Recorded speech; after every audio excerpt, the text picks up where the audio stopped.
Hey, what's up everybody? I'm switching it up a bit. It's pretty cool to be informative, especially if you're in that space of flipping properties, acquiring buy and holds, or even have any idea of where to start. I'm getting ready to talk to an acquisition company that I have a lot of respect for. I just like their model. I want to kind of like lay that all out. And I also want to make sure that you walk away with information as to how you can move forward from this video in terms of flipping a property, making it tangible, making it real, and making it something that doesn't seem like it's overcomplicated.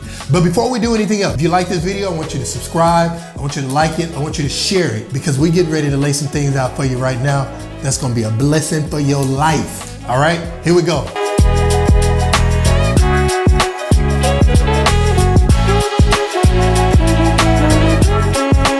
Real Deal Fix and Flips, Season 1, Episode 3.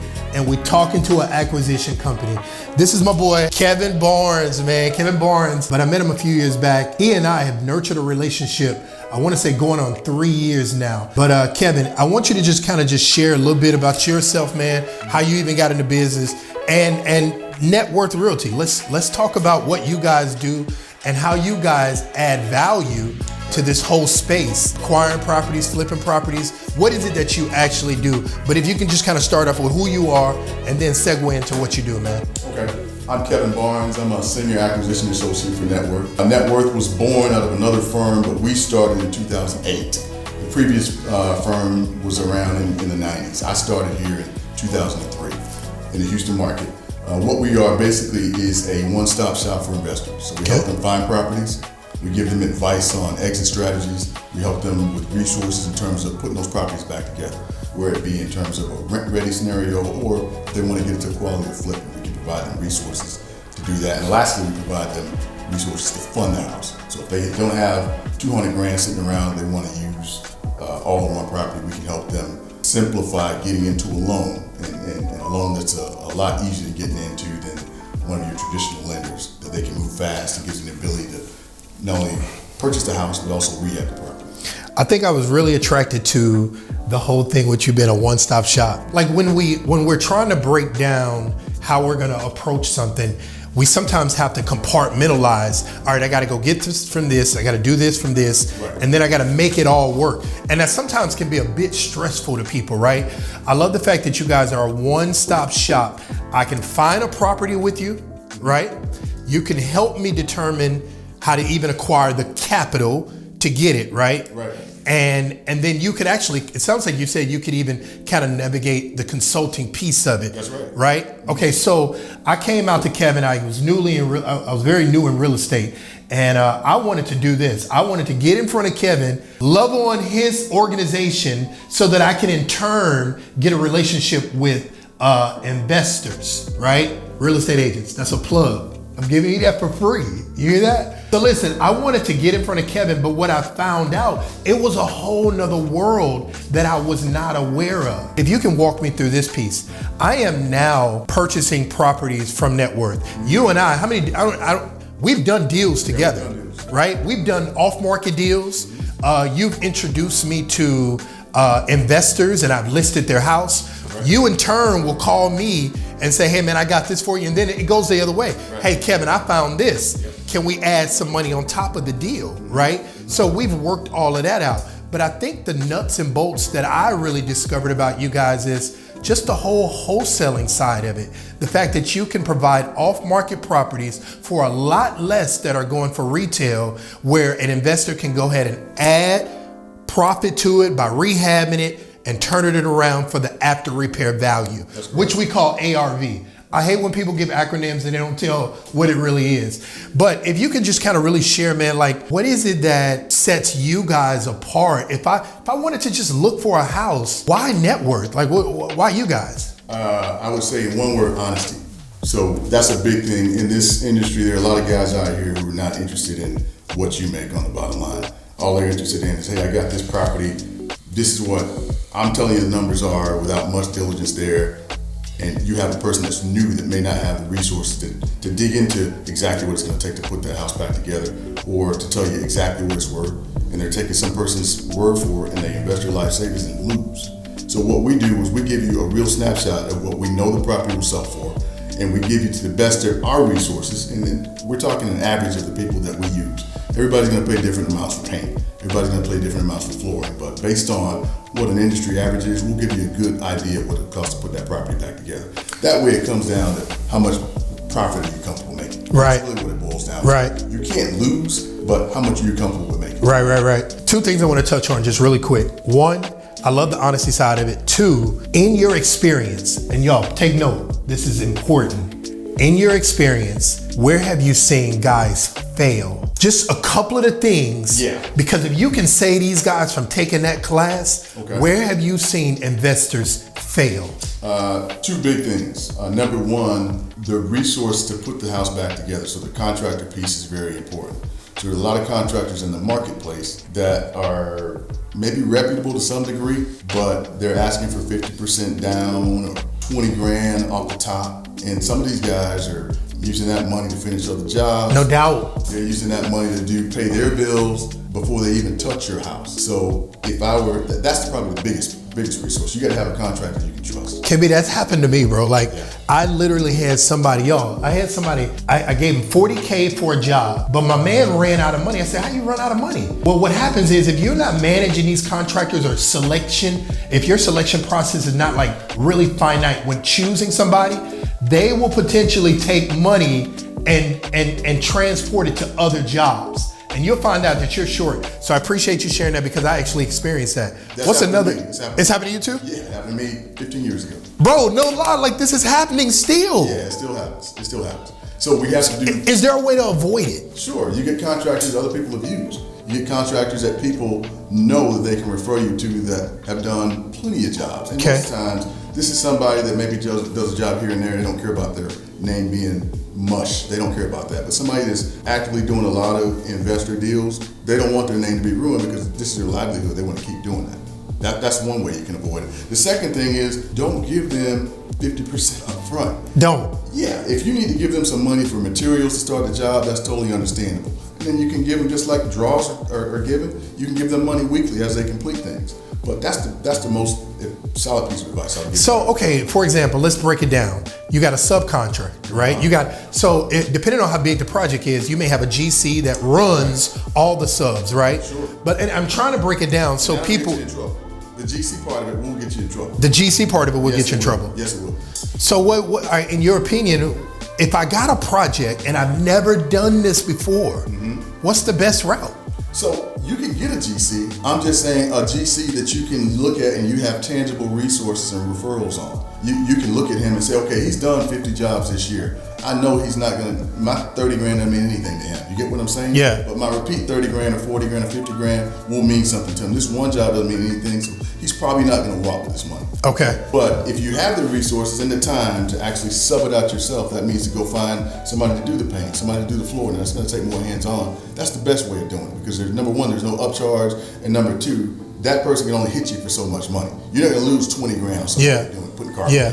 What we're talking about, man, I wish I would have knew this early on. So I really hope this resonates with some of you and you take this information so that you can avoid this pitfall that both of us have been exposed to. So the other thing is I have been able to buy properties from you guys, right? Your asking price, right, would be X. And so sometimes I would even ask, again, at the end of the day, you should ask. But I would ask, hey, can I get this property for $7K less than what you're offering it? Is there a time that's available for me to really reap the reward of negotiating with you? Or are there sometimes deal that you're really like, hey man, we have our number here and we're not gonna break that? It's really not a hard and fast stance and we have our number, we're not gonna break that. A lot of times we don't have a lot of margin on these deals. Okay. Again, we're built on volume. So we do 30, 40, 50 deals a month, where some other people do 3, 4 deals a year. You get what I'm saying? So we don't have a lot of margin built on those deals. However, there are circumstances where something comes up. We might get into a house and we thought the foundation was gonna cost 5, it cost 15. Yeah. We get under the house and we realize all the wood's destroyed. Yeah. We've got some stuff that's damaged. The house is 50 years old and we've got all the plumbing needs to be redone, and we didn't count on that. And typically we get bids on a lot of stuff that have question marks. Yeah. So that doesn't happen that often, but yeah, sure, there's scenarios where we can go back and go to the seller and say, hey, listen, this, and this is wrong with the house. And no matter if you sell it to me, if you sell it to Joe down the street, this is gonna be an issue and has to be resolved. Gotcha. You need it for this price versus that price, and we'll pass those savings on to you. That's why I do like working with y'all. That's why I do like working with y'all. I feel so comfortable in our transactions because again, I'm not digging into my profits, because sometimes we can want to do this so bad and we see it on a high level, but you don't look at all the nuances and the details that go into the numbers, and you'll end up purchasing something and out purchase your profit. If somebody is new in this space of being an investor or want to invest, or if they are in the Houston area or abroad, because I think you guys have locations all over, correct? State all over the country. Yeah. Okay, cool. So how can somebody get access to Net Worth Realty? How can they get on your distribution list for the properties you have coming out daily, weekly, whatever?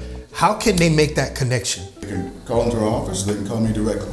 Okay. Again, my name is Kevin Barnes. I'm in the Heights office of Net Worth Realty. It's very easy to find us. And I just want to thank you so much, because I know this is valuable information that people can really like hold to heart. And then from that, check it out, man. What I found out is there are people that are out here giving information, but it's one thing to hear the information.